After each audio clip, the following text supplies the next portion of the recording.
कोई चिंता से अरविंद केजरीवाल ने और उनकी टीम ने नहीं किया। मैं पूछना चाहता हूं और मैं उनसे चुनौती भी देता हूं, जैसे उत्तर प्रदेश के प्रयागराज की त्रिवेणी में उत्तर प्रदेश सरकार के सभी मंत्रियों ने कल मेरे साथ डुबकी लगाई है। अरविंद जी, एक दिन आप भी अपने मंत्रियों के गिरोह को लेकर के जाइए और यमुना जी में डुबकी तो लगाइए थोड़ा। दिल्ली की जनता भी देखेगी कि आपने अपनी विरासत की इस पावन नदी को कहां रख करके छोड़ा है। ये दिल्ली की सड़कों पर बह रहा सीवर,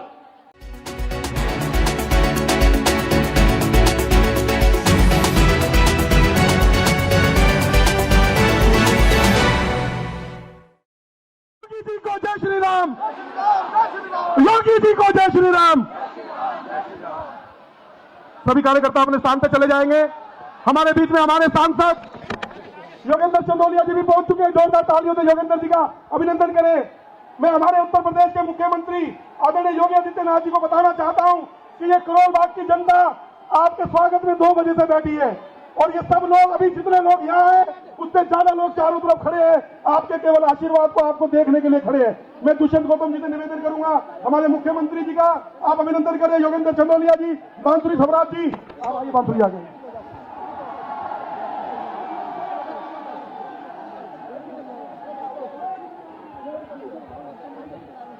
जय श्री राम, जय श्री राम। अब मैं निवेदन कर रहा हूं क्योंकि योगी जी ने बड़े व्यस्त समय में से हमारे बीच में आना स्वीकार किया है। मैं अब निवेदन कर रहा हूं हमारे राष्ट्रीय महामंत्री और करोल बाग के उम्मीदवार भाई दुष्यंत गौतम जी से कि वो अपनी बात 1 मिनट के लिए रखें। आदरणीय दुष्यंत गौतम जी, जोरदार तालियां दुष्यंत गौतम जी। भारत माता के, भारत माता के, संत गुरु रविदास महाराज के, डॉक्टर भीमराव अंबेडकर जी की, दुर्बलदास महाराज जी की, रामदेव जी की, महर्षि वाल्मीकि जी की। आज इस चुनावी सभा में उपस्थित भारतीय जनता पार्टी के वरिष्ठ नेता, हमारे मार्गदर्शक, उत्तर प्रदेश के मुख्यमंत्री, जिनका सीधा सीधा जो राम को लाए हैं, जो राम को लाए हैं, और वो दिल्ली में कमल खिलाएंगे। सबसे पहले मैं अपना उद्बोधन शुरू करने से पहले अपने इस करोल बाग विधानसभा, खासकर देवनगर और करोल बाग के लोगों को हार्दिक धन्यवाद देता हूं कि इतनी बड़ी संख्या के अंदर जो आज आप आशीर्वाद देने के लिए आए हैं। ये संदेश है, जब जनता जागती है तो अच्छे अच्छों के तख्तों का पलट देने का काम करती है। मैं धन्यवाद करता हूं आप सब लोगों का कि आपने मन बना लिया है कि आज करोल बाग का कायाकल्प करना है। मैं यहां के रहने वाले नागरिकों का, खासकर मार्केट वालों से माफी भी मांगूंगा क्योंकि इस कार्यक्रम के कारण उनको अव्यवस्था महसूस हुई है। उसके लिए क्षमा याचना करता हूं कि यह व्यवस्था ही है जो आपको पानी की गंदे पानी से निजात दिलाएगी। यह व्यवस्था ही है जिसके कारण सब इकट्ठे आप हुए हैं। अभी आपने हमारे मध्य में यहां की यशस्वी सांसद आदरणीय वासुरी जी का उद्बोधन सुना और मुझे सौभाग्य प्राप्त हुआ है, जब बहन सुषमा स्वराज जी सांसद थे तब मुझे नगर निगम का चुनाव जीतने का मौका मिला था और आज उनकी पुत्री सांसद है। मैं पक्का कहता हूं ये ईश्वर ने लिखकर भेजा है, आज मैं उनके नेतृत्व में विधायक बनूंगा। मैं धन्यवाद करता हूं हमारे यहां के पहले विधायक का चुनाव लड़े, निगम पार्षद रहे और वर्तमान पार्लियामेंट में हमारा नेतृत्व कर रहे ऐसे मेरे भाई योगेंद्र चंदोलिया जी का, जिनका आशीर्वाद लगातार मुझे मिलता रहता है। चुनाव इंचार्ज आदरणीय रविंद्र गुप्ता जी का, जिला अध्यक्ष सुनील कक्कड़ जी का, निगम पार्षद मनीष चड्डा जी का, सुरेंद्र पाल रातावाल जी हमारे पूर्व मंत्री हैं, मेरे बड़े भाई हैं, उनको भी मैं नमन करता हूं। पूर्व निगम पार्षद राजेश लावड़िया, मंडल अध्यक्ष मदन खत्री जी, परीक्षित बागड़ी जी, गोपाल कृष्ण जी और मिशन स्वरूप जी, जो वैश्य समाज से नए नेतृत्व दे रहे हैं, श्री गोपाल और श्री रविदास मंदिर के प्रधान श्री कृष्ण गोपाल जी का, समस्त मंच पर आसीन सभी लोगों का जो मुझे यहाँ पे आशीर्वाद देने भी आए हैं, और समस्त आप लोगों का। आदरणीय योगी जी, ये जनता 3 घंटे से इंतजार कर रही है। ये जनता इसलिए आई है कि इनको स्वच्छ पीने का पानी चाहिए। ये जनता इसलिए आई है, पानी नहीं, जो पानी आ रहा है उसमें सीवर का पानी आ रहा है। 12 साल पहले यही मुख्यमंत्री कह के आया था कि जल में जल दूंगा, जल में ऐसा दूंगा जिसको ओक लगा के पी सकते हैं। लेकिन आज करोलबाग की जनता पीने के पानी के लिए त्राही त्राही कर रही है। सीवर का पानी मिला आता है, 20,700 लोग गंदे पानी के कारण बीमार हो गए हैं और मृत्यु को प्राप्त हो गए हैं। ये जनता इसलिए आई है, टूटी सड़कें हैं, और टूटी सड़कों का आलम यह है, जब हम जाते हैं एरिया के अंदर जाने का मौका मिल रहा है और उसके अंदर हम पूछते हैं क्या रात को बारिश हुई थी, तो लोग कहते हैं ऊपर से बारिश नहीं हुई थी, नीचे से सीवर का पानी आया है। गंदे पानी के कारण किस प्रकार से त्राही त्राही मच रही है।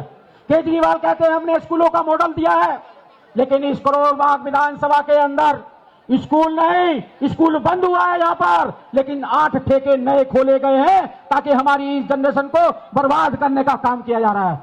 मैं ज्यादा ना बोलते क्योंकि आदरणीय हमारे मुख्यमंत्री, हमारे देश के वरिष्ठ नेता मुझे आशीर्वाद देने के लिए आए हैं और आप सब लोग उनको सुनने के लिए आए हैं। आप उनके और आपके मध्य में ज्यादा बात ना करते हुए मैं लगातार आपसे मिलता रहूंगा, लेकिन ये विश्वास जरूर दिलाऊंगा कि आपको 12 साल का ये जो आपको अपमान सहना पड़ा है, जो लोग योजना हमने बनाई है वो योजना आपके घर तक पहुंचाने का काम करेंगे। और ये वादा करता हूं, दिल्ली में भारतीय जनता पार्टी की सरकार बनेगी, पहला जो मुख्यमंत्री सिग्नेचर करेगा हमारी बहनों के अकाउंट में 2,500 रुपया आएगा, हमारे भाइयों को 5 लाख का आयुष्मान कार्ड मिलेगा। पुनः मैं अपनी वाणी को विराम देता हुआ आपसे यही निवेदन कर रहा हूं कि आप कृपया मुझे अपनी सेवा में ले लीजिएगा, मैं अच्छे सेवक की तरह प्रमाणिक तौर पे आपके काम आऊंगा। बहुत बहुत धन्यवाद। मैं निवेदन करता हूं, जिनके लिए आप हर दिल अजीज हमारे नेता के लिए बैठे हुए हैं, ऐसे उत्तर प्रदेश के मुख्यमंत्री आदरणीय योगी आदित्यनाथ जी से कि हमारा मार्गदर्शन करें।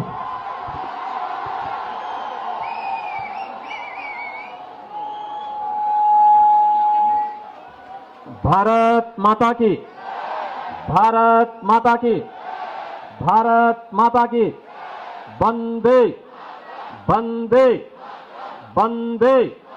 नमः पार्वती पतिये हर हर।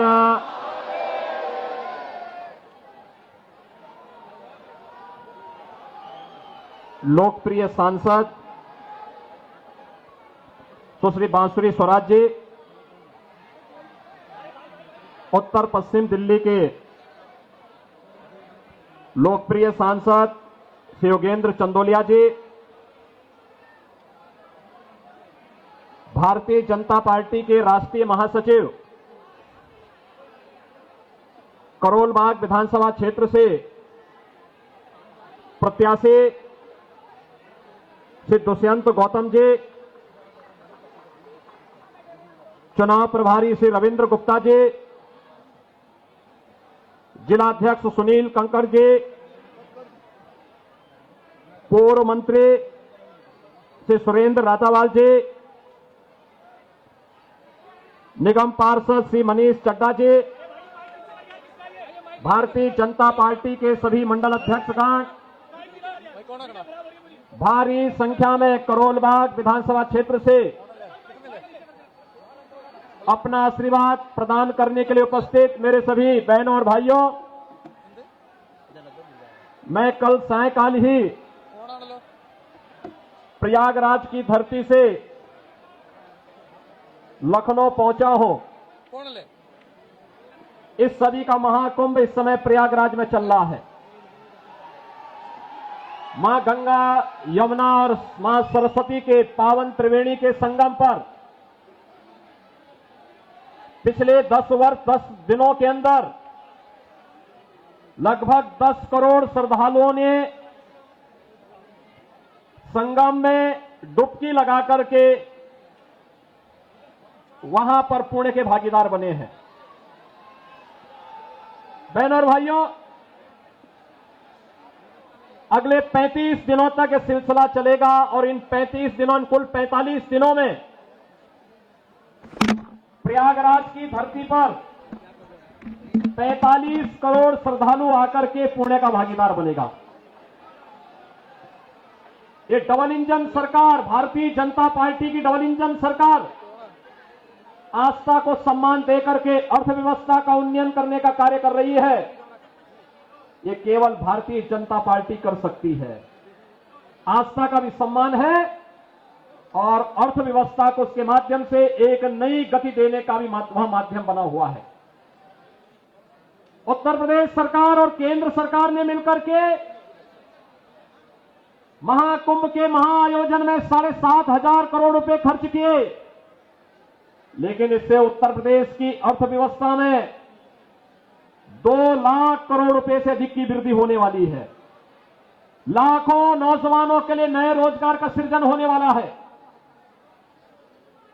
उत्तर प्रदेश के बारे में जनता की धारणा को बदलने वाला है और उत्तर प्रदेश में पर्यटन के एक नए सर्किट के रूप में प्रयागराज, अयोध्या और काशी का दर्शन देश और दुनिया को करने का अवसर प्राप्त हो रहा है।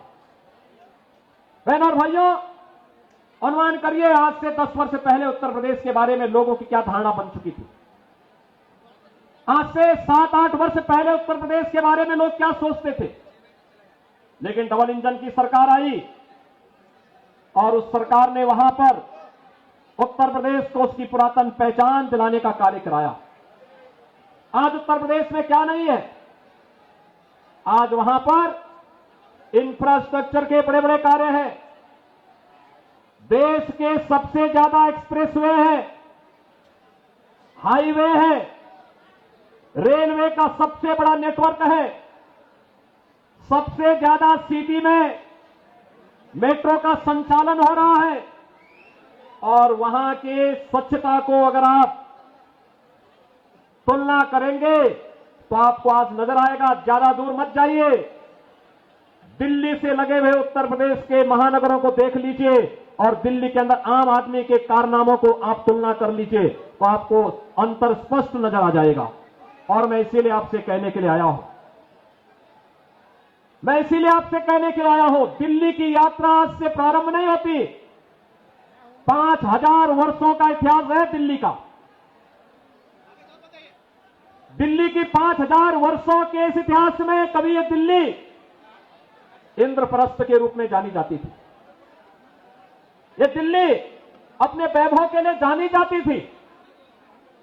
दिल्ली के कार्य आज से 10 वर्ष पहले तक मॉडल के रूप में देखे जाते थे।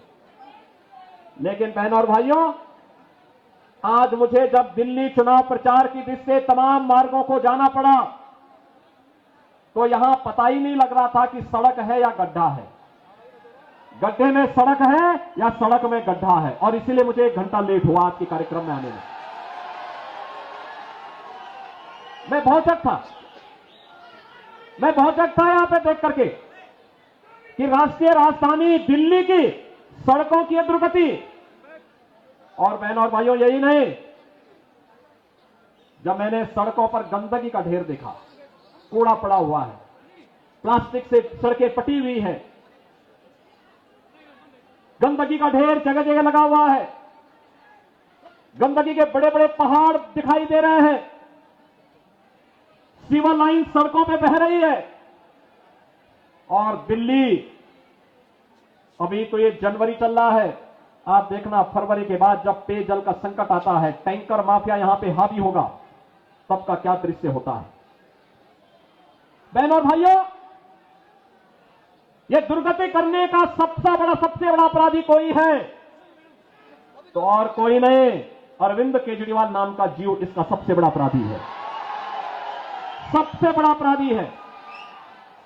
बहनों और भाइयों, यहां झूठ बोलने की एटीएम है।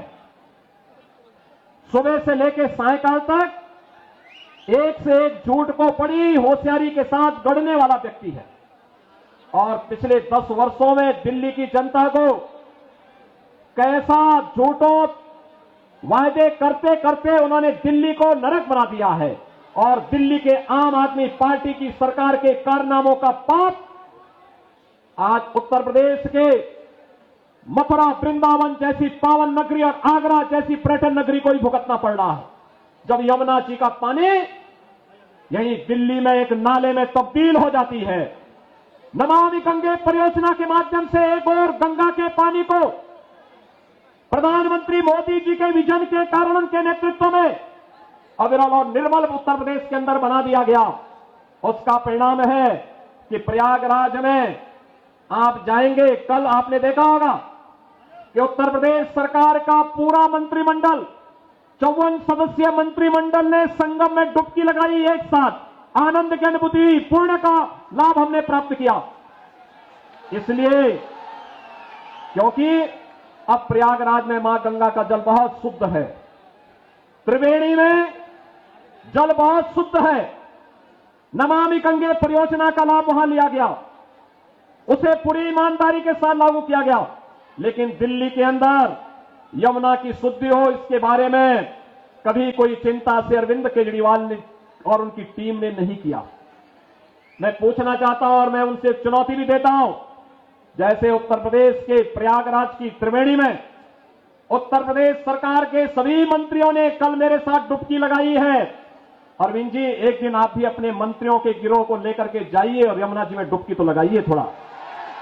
दिल्ली की जनता भी देखेगी कि आपने अपनी विरासत की इस पावन नदी को कहां रख करके छोड़ा है।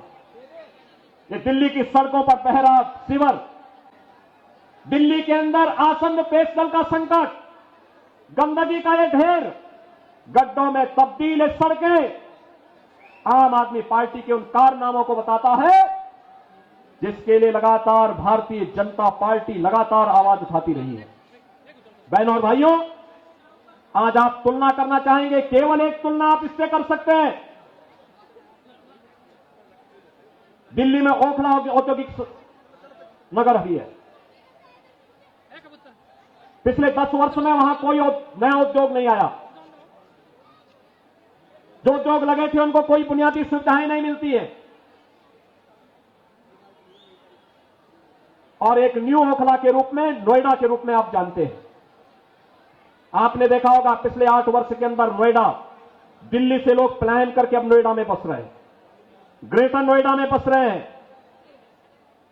वहां के इंफ्रास्ट्रक्चर को दिल्ली के इंफ्रास्ट्रक्चर से तुलना करिए, जमीन आसमान का अंतर नजर आएगा। वहां की सड़कें, वहां की सुविधाएं, वहां का सिस्टम, नोएडा हो या ग्रेटर नोएडा या फिर गाजियाबाद, अगर इनकी तुलना दिल्ली के अंदर की सड़कों से करेंगे बहनों भाइयों, तो आम आदमी पार्टी स्वयं अपने अंदर झांकने के लिए मजबूर हो जाएगी और इनके सामने प्रश्न करना चाहिए कि एक बिगड़े हुए उत्तर प्रदेश को बदल करके वहां सुविधा संपन्न प्रदेश बनाने का कार्य किया, एक सुरक्षित प्रदेश बनाने का काम किया भारतीय जनता पार्टी की डबल इंजन सरकार ने। आज नोएडा, ग्रेटर नोएडा और उत्तर प्रदेश में निवेश आ रहा है, दिल्ली में निवेश जीरो। यहां के उद्योग, यहां पर कोई उद्योग लगे, रोजगार का सृजन हो, यहां पे आम आदमी पार्टी ने कभी इसके लिए प्रयास नहीं किया। जो उद्योग चल रहे थे, बंदी के कगार पर पहुंचे, उनको रोकने के लिए कोई प्रयास नहीं किया। इनका तो एक ही उद्योग है, इन्होंने ओखला में और दिल्ली के अंदर हर महत्वपूर्ण स्थलों पर इन्होंने बांग्लादेशी घुसपैठियों को बसाने का काम किया।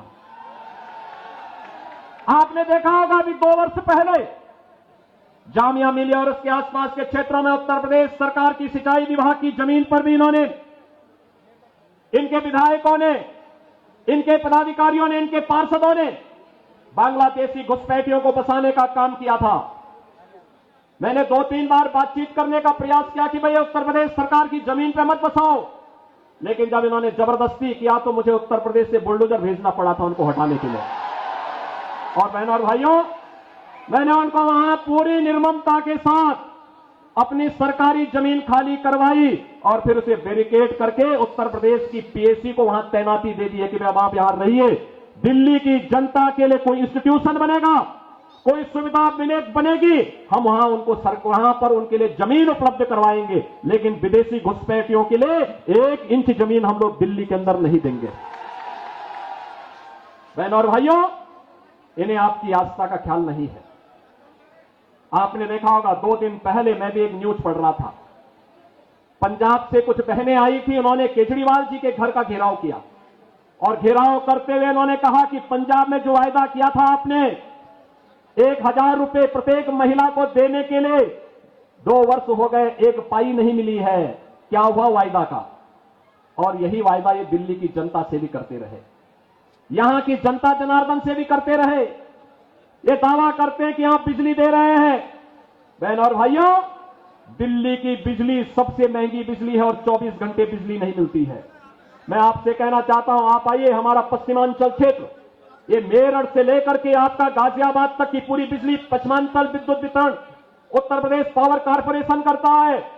बिजली मिलती है 5 रुपये 24 पैसे पर यूनिट, और दिल्ली में बिजली का रेट है 9 रुपये से लेकर 10 रुपया। अनुमान करिए, हम लोग मेरठ हो या गाजियाबाद 24 घंटे बिजली दे रहे हैं, लेकिन दिल्ली में बिजली की कट बहुत ज्यादा है।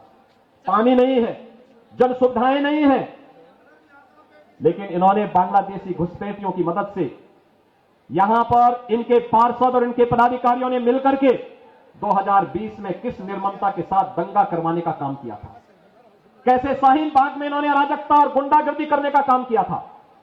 बहन और भाइयों, मैं तो केवल आपसे एक बात कहना चाहूंगा, आज भारतीय जनता पार्टी की डबल इंजन की सरकारें जिन राज्यों में है, उन राज्यों में आप देखिए, वहां आपको स्वच्छ वातावरण मिलेगा, एक सुरक्षित वातावरण मिलेगा, निवेश के बेहतरीन डेस्टिनेशन के रूप में उन राज्यों में एक स्वस्थ प्रतिस्पर्धा आगे बढ़ी है।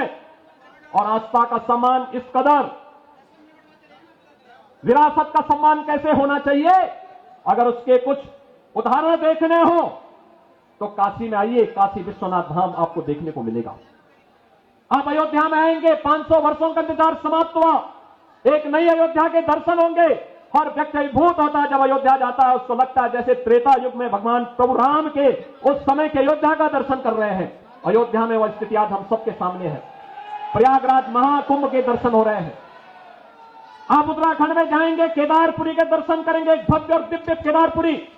मध्य प्रदेश में जाएंगे तो बहनों और भाइयों, महाकाल का महालोक के दर्शन वहां देखने को मिलते हैं।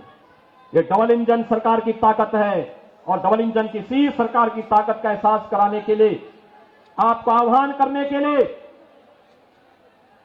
कि दिल्ली के अंदर डबल इंजन की सरकार बनाओ, बुनियादी सुविधाओं भी पाओ, और दिल्ली को फिर से इंद्रप्रस्थ बनाने की दिशा में अग्रसर होइए। दुनिया की सुंदरतम नगरी बनने का गौरव इस दिल्ली को प्राप्त होना चाहिए, राष्ट्रीय राजधानी को प्राप्त होना चाहिए। यहां रहने वाली 3 करोड़ की आबादी को भी बुनियादी सुविधा प्राप्त करने का अधिकार होना चाहिए। अच्छी सड़कें मिले, पब्लिक ट्रांसपोर्ट की बेहतरीन सुविधा प्राप्त हो, शुद्ध पेयजल की सुविधा हो, स्ट्रीट लाइट मिले, पेयजल की सुविधा यहां के नागरिकों को प्राप्त हो, शुद्ध पेयजल हो, सिविल लाइन व्यवस्थित तरीके से बिछाई जाए। इसके लिए अपने उत्तरदायित्व का निर्वहन केवल डबल इंजन की भारतीय जनता पार्टी की सरकार कर सकती है, और इसके लिए प्रधानमंत्री मोदी जी के नेतृत्व में जैसे भारतीय जनता पार्टी की तमाम राज्य सरकारों ने कार्य करना प्रारंभ किया है, उसी तर्ज पर दिल्ली के अंदर भी भारतीय जनता पार्टी की सरकार बने।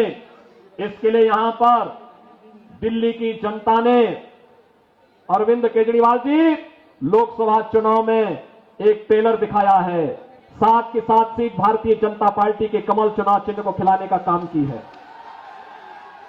याद करिए, लोकसभा चुनाव के पहले उन्होंने ताल ठोक करके कहा था कि मैं क्यों इस्तीफा दूं, ये तो जनता तय करेगी।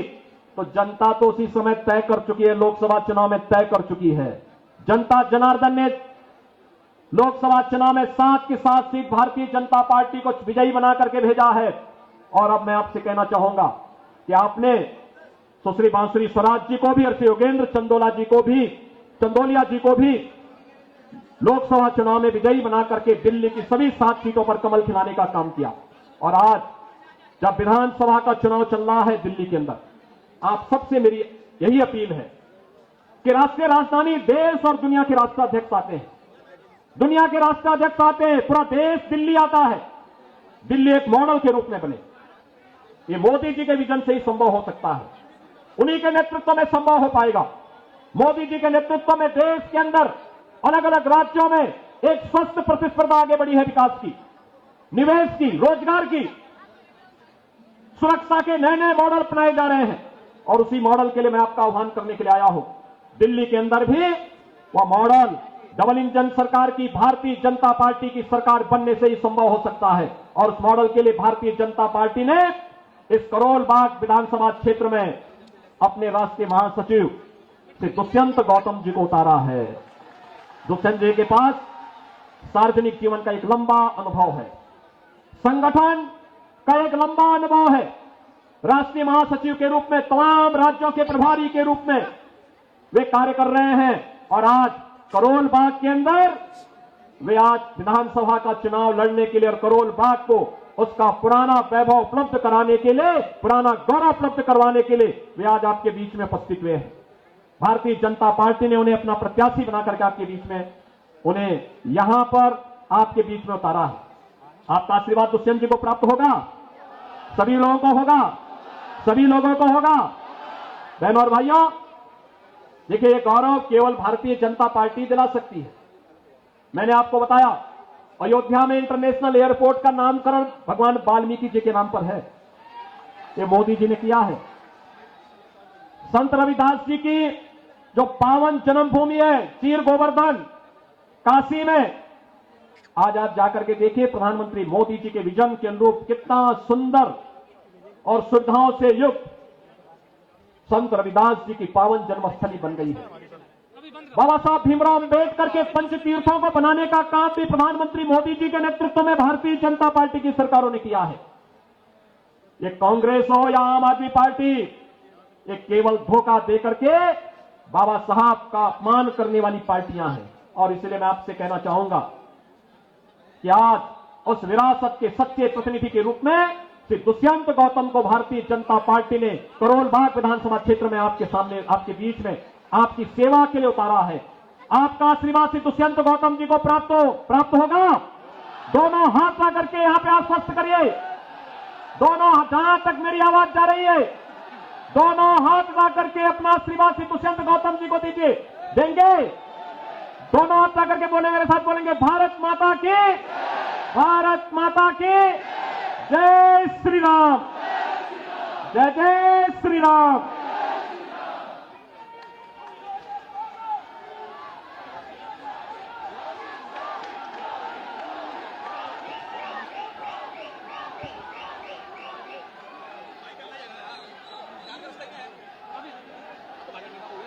बोलिए, वो चलेंगे।